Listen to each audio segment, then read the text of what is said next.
نحمده ونصلي على رسوله الكريم اما بعد بسم اللہ الرحمن الرحیم۔ اس کے بعد حضرت نبی کریم صلی اللہ علیہ وسلم کا نکاح حضرت جویریہ رضی اللہ عنہا سے ہوا۔ یہ غزوے میں قید ہو کر آئی تھیں اور غنیمت میں حضرت ثابت بن قیس رضی اللہ عنہ کے حصے میں آئی۔ قید ہونے سے پہلے مصافع بن صفوان کے نکاح میں تھی۔ حضرت ثابت رضی اللہ عنہ نے ان کو 9 اوقیہ سونے پر مکاتب کر دیا۔ مکاتب اس غلام یا باندی کو کہتے ہیں جس سے یہ مقرر کر لیا جاوے کہ اتنے دام تم اگر دے دو تو تم آزاد ہو۔ ایک اوقیہ 40 درہم کا ہوتا ہے اور ایک درہم تقریباً 3.5 آنے کا۔ یہ حضور اکرم صلی اللہ علیہ وسلم کی خدمت میں آئی اور عرض کیا کہ یا رسول اللہ، میں اپنی قوم کے سردار حارث کی بیٹی جویریہ ہوں۔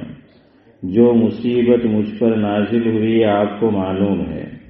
اب اتنی مقدار پر میں مکاتب ہوئی ہوں اور یہ مقدار میری طاقت سے باہر ہے۔ آپ کی امید پر آئی ہوں۔ حضور اکرم صلی اللہ علیہ وسلم نے فرمایا کہ میں تجھے اس سے بہتر راستہ بتاؤں کہ تجھے مال ادا کر کے آزاد کرا دوں اور تجھ سے نکاح کر لوں۔ ان کے لیے اس سے بہتر کیا تھا، بخوشی منظور کر لیا۔ اور سن ہجری 5 میں مشہور قول کے موافق اور بعضوں نے 6 میں اس قصے کو بتایا ہے، نکاح ہو گیا۔ صحابہ نے جب سنا کہ بنو المصطلق حضور اکرم صلی اللہ علیہ وسلم کی سسرال بن گئی تو انہوں نے بھی اس رشتے کے اعزاز میں اپنے اپنے غلام آزاد کر دیے۔ کہتے ہیں کہ ایک حضرت جویریہ رضی اللہ عنہا کی وجہ سے 100 گھرانے آزاد ہوئے جن میں تقریباً 700 آدمی تھے۔ اس قسم کی مصلحتیں حضور اکرم صلی اللہ علیہ وسلم کے سب نکاحوں میں تھی۔ حضرت جویریہ رضی اللہ عنہا نہایت حسین تھیں، چہرے پر ملاحت تھی۔ کہتے ہیں کہ جو نگاہ پڑ جاتی تھی اٹھتی نہ تھی۔ حضرت جویریہ رضی اللہ عنہا نے اس لڑائی سے 3 دن پہلے ایک خواب دیکھا تھا کہ یثرب سے ایک چاند چلا اور میری گود میں آ گیا۔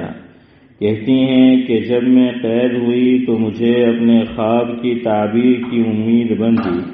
اس وقت ان کی عمر 20 سال کی تھی اور ربیع الاول سن ہجری 50 میں صحیح قول کے موافق 65 برس کی عمر میں مدینہ طیبہ میں انتقال فرمایا، اور بعضوں نے ان کی عمر 70 برس بھی لکھی ہے۔ ام المؤمنین حضرت ام حبیبہ رضی اللہ عنہا ابو سفیان کی صاحبزادی، ان کے نام میں اختلاف ہے۔ ان کا پہلا نکاح عبید اللہ بن جہش سے مکہ مکرمہ میں ہوا تھا۔ دونوں میاں بیوی مسلمان ہو گئے تھے۔ کفار کی تکالیف کی بدولت وطن چھوڑنا پڑا اور حبشہ کی ہجرت دونوں نے کی۔ وہاں جا کر شوہر نصرانی ہو گیا، یہ اسلام پر باقی رہیں۔ انہوں نے اسی رات میں اپنے شوہر کو خواب میں نہایت بری شکل میں دیکھا۔ صبح کو معلوم ہوا کہ وہ نصرانی ہو گیا ہے۔ تنہائی میں اس حالت میں ان پر کیا گزری ہوگی اللہ تعالیٰ ہی کو معلوم ہے، لیکن حق تعالی شانہ نے اس کا نعم البدل ہی عطا فرمایا کہ آقا کے نکاح میں آ گئی۔ حضور اکرم صلی اللہ علیہ وسلم نے حبشہ کے بادشاہ نجاشی کے پاس پیام بھیجا کہ ان کا نکاح مجھ سے کر دو۔ چنانچہ انہوں نے ایک عورت ابرہہ کو ان کے پاس اس خبر لے کر بھیجا۔ انہوں نے خوشی میں اپنے دونوں کنگن جو پہن رہی تھیں اس کو عطا کر دیے اور پاؤں میں جو کچھ پہنا تھا وہ چیزیں بھی دے دی۔ نجاشی نے نکاح کیا اور اپنے پاس سے 400 دینار مہر کے ادا کیے اور بہت کچھ سامان دیا۔ جو لوگ مجلس نکاح میں موجود تھے ان کو بھی دینار دیے اور کھانا کھلایا۔ اس میں اختلاف ہے کہ یہ نکاح سن ہجری 7 میں ہوا جیسا کہ اکثر کا قول ہے، یا 6 میں جیسا کہ بعض نے کہا ہے۔ صاحب تاریخ خمیس نے لکھا ہے کہ ان کا نکاح سن ہجری 6 میں ہوا اور رخصتی سن ہجری 7 میں۔ جب یہ مدینہ طیبہ پہنچی، نجاشی نے بہت سی خوشبو اور سامان، جہیز وغیرہ دے کر ان کو نکاح کے بعد حضور اکرم صلی اللہ علیہ وسلم کی خدمت میں بھیج دیا۔ بعض کتب تواریخ اور احادیث سے معلوم ہوتا ہے کہ ان کے والد نے نکاح کیا، مگر یہ صحیح نہیں ہے، اس لیے کہ ان کے والد اس وقت تک مسلمان نہیں ہوئے تھے، وہ اس قصے کے بعد مسلمان ہوئے ہیں۔ ان کے انتقال میں بہت اختلاف ہے، اکثر نے سن ہجری 44 بتایا ہے اور بعض نے 42، بعض نے 55، بعض نے 50 وغیرہ اقوال بھی ہیں۔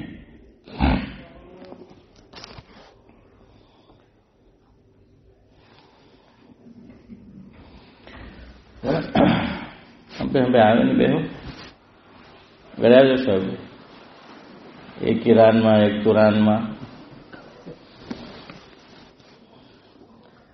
پسند بھائی آج بہت خونوں پکڑی لی تو جگہ رہی تھی باجی ہے آج باجی دیوال ہاتھ ٹیک لگانے بیٹھنا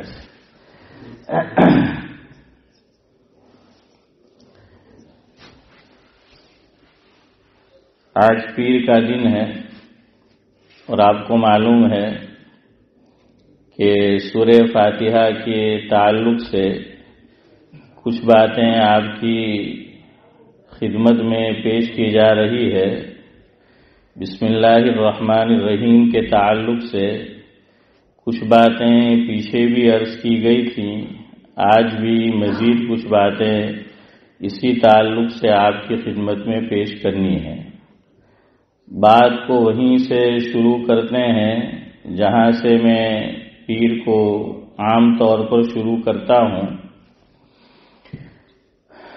کہ اے خدا، جب بھی تیرا آسمان دیکھتا ہوں، اے خدا جب بھی تیرا آسمان دیکھتا ہوں، اس میں بسا ایک جہان دیکھتا ہوں، نہ جانے کتنے جہانوں کی سیر کرتا ہوں، نہ جانے کتنے جہانوں کی سیر کرتا ہوں، کھول کر جب تیرا قرآن دیکھتا ہوں۔ آپ دیکھیے کتنے جہانوں کی آپ سیر کرتے ہیں۔ اعوذ باللہ اور بسم اللہ میں ہمارا سال پورا ہو رہا ہے کہ کیا کیا باتیں اعوذ باللہ اور بسم اللہ کے ذیل میں ہمارے اکابر نے لکھی، وہ ہم نے سنی۔ تو یہ ایک دنیا ہے، ایک سمندر ہے لا متناہی۔ تو نہ جانے کتنے جہانوں کی سیر کرتا ہوں، کھول کر جب تیرا قرآن دیکھتا ہوں۔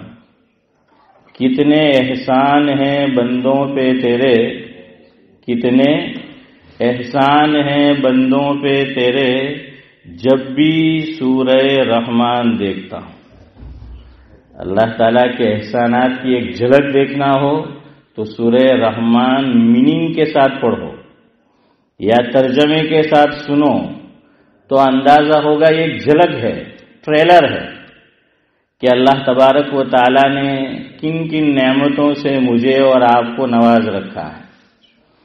کتنے احسان ہیں بندوں پہ تیرے، جب بھی سورہ رحمان دیکھتا ہوں۔ تو کہتا ہے کہ رگے جاں سے بھی ہوں میں قریب، تو کہتا ہے کہ رگے جاں سے بھی ہوں میں قریب، پھر کیوں پریشان آج کا انسان دیکھتا ہوں۔ بہرحال بسم اللہ الرحمن الرحیم۔ اللہ تبارک و تعالی نے جو سب سے پہلی وحی حضرت نبی کریم صلی اللہ علیہ وسلم پر نازل فرمائی، تو پہلی ہی آیت میں اللہ رب العزت نے ارشاد فرمایا کہ اقرأ باسم ربک الذی خلق۔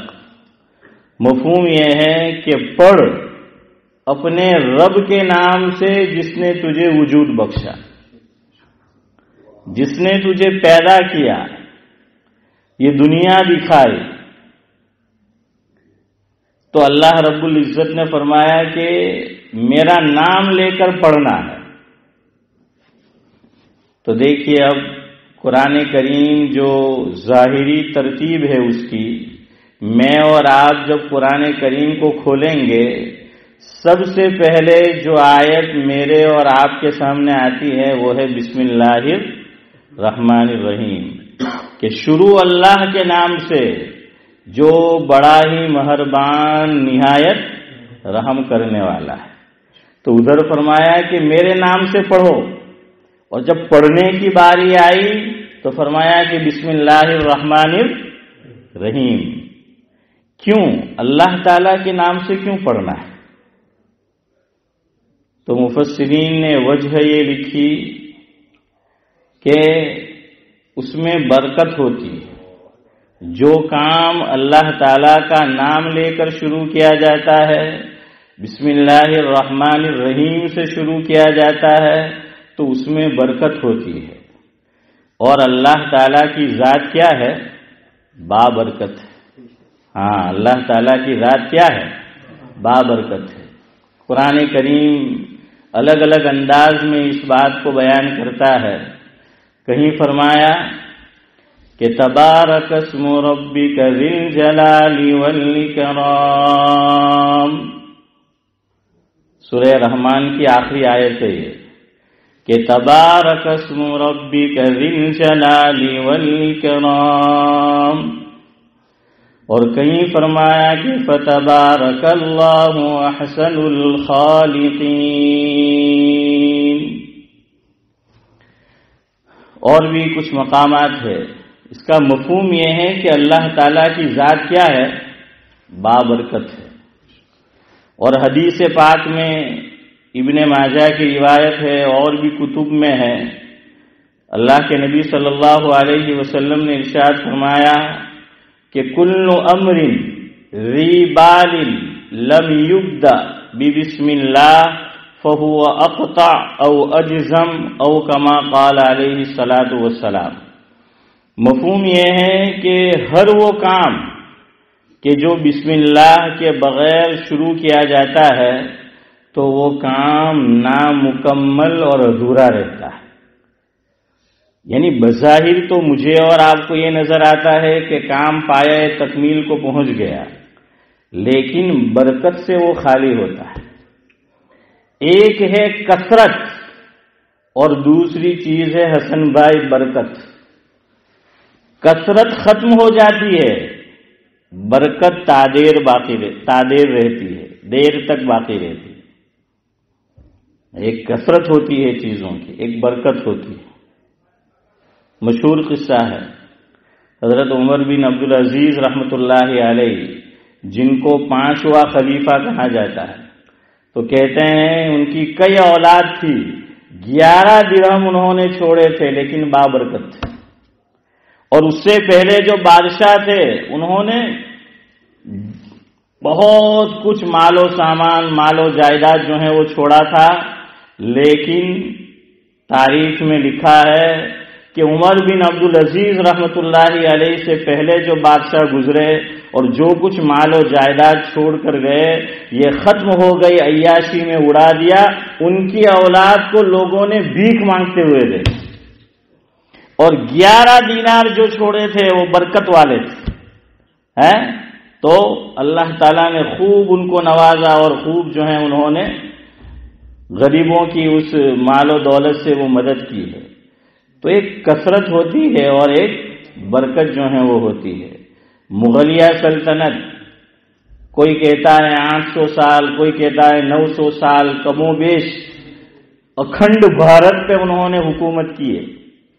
جو آج کا انڈیا ہے وہ نہیں، جو کچھ لوگوں کی تمنائیں ہیں کہ واپس ہم وہی اکھنڈ بھارت ہمارا بنائیں گے، تو اس پر حکومت کی تھی. خواجہ حسن نظامی علیہ الرحمہ نے لکھا ہے کہ کلکتہ کے اندر میں نے اسی مغلیہ سلطنت کے وارث کو مسجد سے باہر چادر پھیلا کر بھیک مانگتے دیکھا. وَتِلْكَ الْأَيَّامُ نُدَاوِلُهَا بَيْنَ النَّاسِ.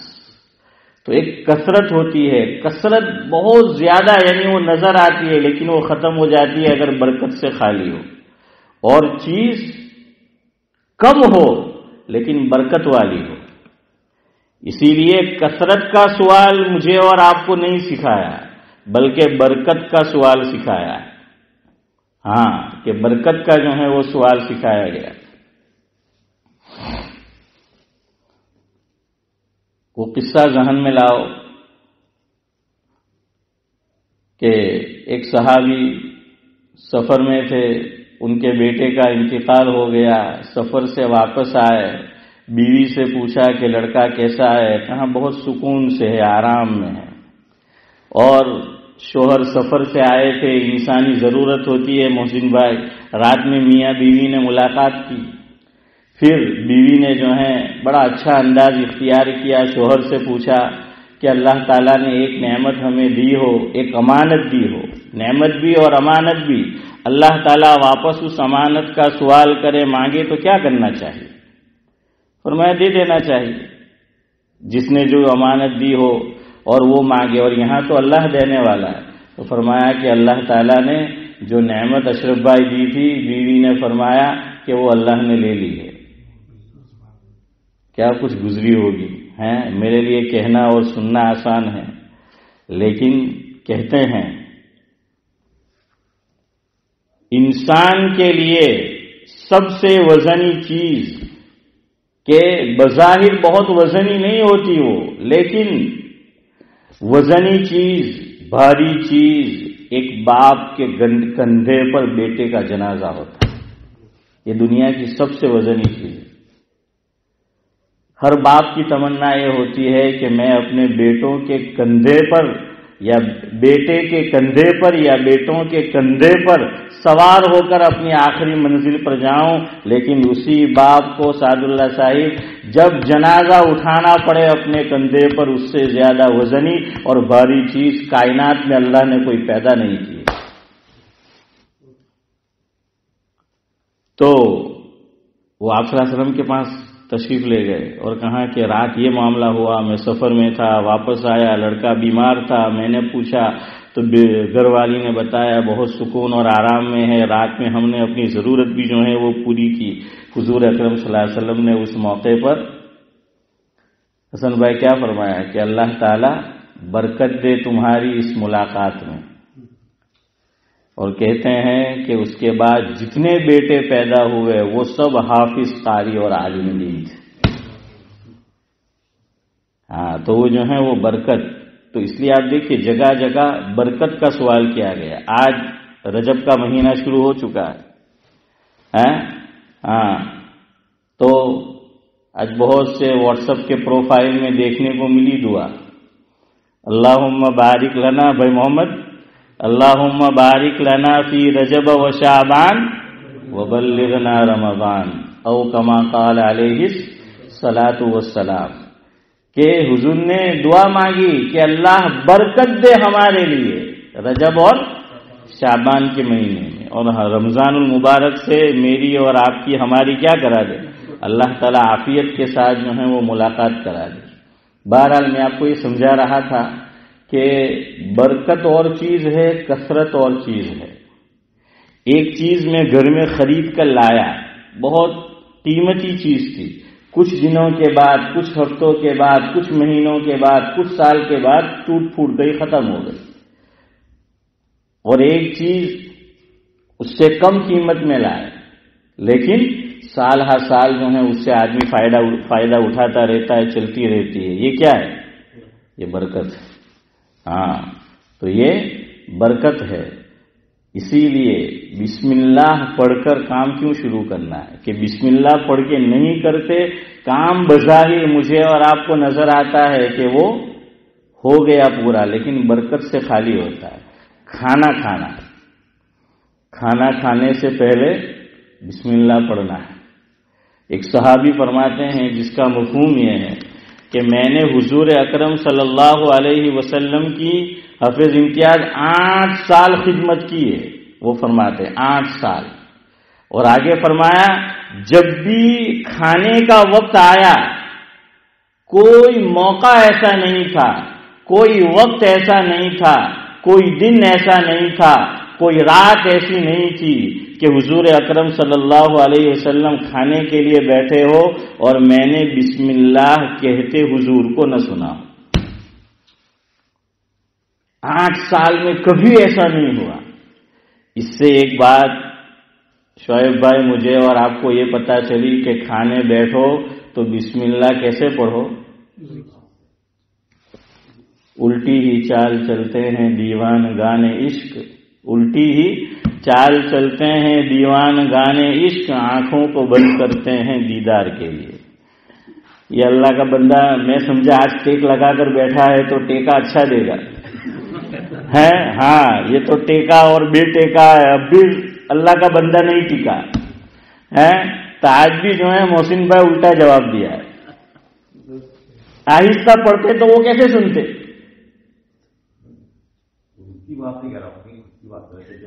تو میں کا خود کی بات کر رہا ہوں، میں تو حضور کی بات کر رہا ہوں. ہے فاروق بھائی؟ ہاں تمہیں کہ હવે توجہ لاگو یار. امام થી તો ફરક નહીં પડ્યો, કદાચ ચેરમેન થી ફરક પડે تو ہے محمد. تو بہرحال وہ تبھی سنا کہ جب حضور زور سے پڑھتے. تو اس سے پتا چلا کہ دسترخوان پر میں اور آپ کھانے بیٹھے بسم اللہ زور سے پڑھنی چاہیے. اب مصیبت یہ ہے اشرف بھائی جب سے یہ آیا ہے تو ٹوائلٹ میں جائے تو بھی یہ ساتھ ہی ساتھ، کھانے بیٹھو تب بھی ساتھ، نماز پڑھو تب بھی دیکھے ابھی وہ میرے ساتھ ہے. تو یہ ساتھ ہے. اب تو کھاتے کھاتے بھی نیوز اور پتہ نہیں کیا الا بلا تو بسم اللہ چلی گئی. پہلے تو ماں باپ کہتے تھے بچوں سے بھی کہ بسم اللہ پڑھو، اب ماں باپ ہی نہیں پڑھتے تو بچے کیسے پڑھیں گے. آج تو کھانے کا منظر بھی گھر میں ماں کے ہاتھ میں فون، ایک کے ہاتھ میں ٹیبلٹ، کسی کے ہاتھ میں آئی پیڈ، اور سب جو ہیں وہ بس بیٹھے ہوئے ہیں. پہلے حسن بھائی لوگ بوڑھے ہوتے تھے تو ٹیبلٹ دینی پڑتی تھی، اب تو جو ہے بچپن سے ہی ٹیبلٹ ہیں. ہاں اب تو بچپن سے ہی جو ہے وہ ٹیبلٹ شروع. تو دیکھیے حضور کا کیسا عمل، کیسی سنت.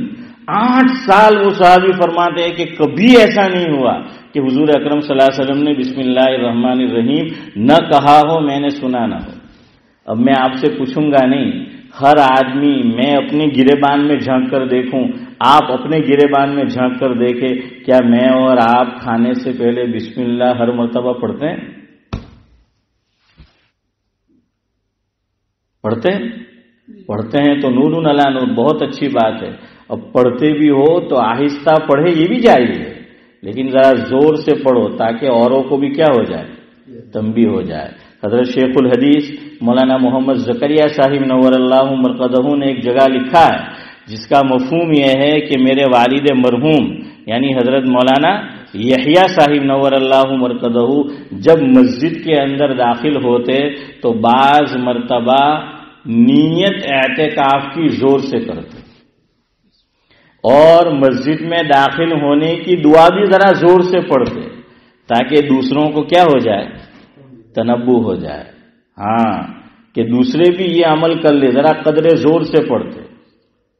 اب ہمارے یہاں پرابلم یہ ہے کہ نہ ایک تو پڑھیں گے نہیں اور جو ذرا زور سے پڑھے گا تو کیا بڑا بے بہت صوفی بنا کر ہوئے ان کے ہیں حسن بھائی تو کیا بڑا بہت صوفی بنے ہوئے ان کے کہ پڑھو تو دھیرے پڑھنی ان کے جو جو بتا دیکھنا والی ہوں ضرورت. مطلب حال یہ ہے کہ ایک تو خود نہیں کرتے اور کوئی کچھ کرتا ہے تو اسے بھی کرنے دیتے. یہ آپ کہہ رہے ہو، میں نے تو نہیں کہا ہے. تو بہرحال یہ عمل گھر پہ بھی جو ہے کرنا چاہیے. اور ایک بات یاد رکھو، یہ عمل سے میں اور آپ بھی محروم ہیں. جب بھی مسجد میں آؤ اعتکاف کی نیت کرو. جب بھی یہ مفت کا ثواب ایڈ ہوگا. جیسے ابھی میں اور آپ عشاء کے لیے آئے ہیں، الحمدللہ ہم لوگ بیٹھے ہوئے ہیں، تو جس نے اعتکاف کی نیت کی، ہم جتنے بھی لوگ حسن بھائی بیٹھے ہیں اسی کو ثواب ملے گا. جس نے نہیں کیے اس کو نہیں ملے گا. تو ایکسٹرا ریوارڈ لینا ہے، ایکسٹرا ثواب جو ہے لینا ہے، پنیہ کماؤ سے ہے تو کیا کرنا ہے. اچھا ایک بات یہاں یہ بھی یاد رکھو، بچپن سے نیت میں حافظ جی نے ایسا الجھا رکھا ہے کہ مولوی جی سے بھی مسئلہ بھی حل نہیں ہوگا. ہے شعیب بھائی، حافظ جی نے الجھایا تھا، مولوی جی سے بھی بھائی محمد حل نہیں ہوا ہے. آپ نیت ہجو خبر જ નહીં. હા નિયતમાં બહુ અવઢવ કે મોલ સાહેબ હું નિયત કરવાની, આ હું કરવાની, તે હું કરવાની, ને આપણે એવું સમજીએ કે નિયત અરબીમાં જ કરવાની. એવું નહીં માને. استاد جی نے بچپن میں بتائی تھی نیت کہ بھائی مسجد میں آؤ اعتکاف کی، تو کیا بتایا؟ نویت الاعتکاف ما دمت فی المسجد.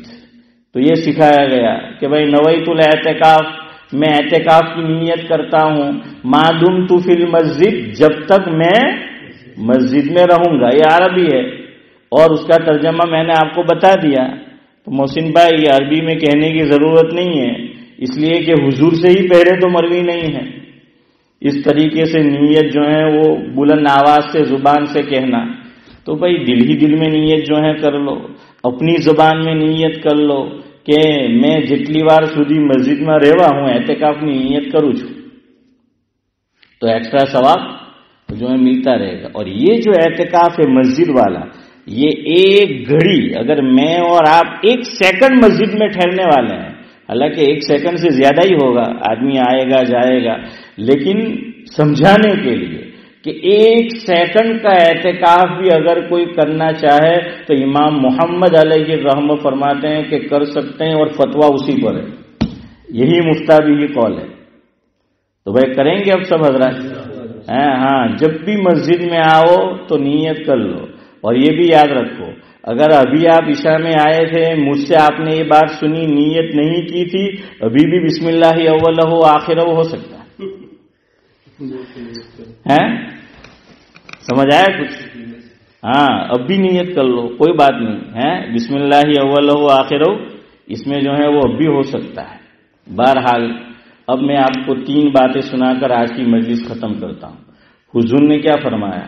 مفہوم یہ ہے کہ ہر وہ کام جو بسم اللہ کے بغیر شروع کیا جاتا ہے وہ ادھورا، نامکمل رہتا ہے، یعنی برکت سے خالی رہتا ہے.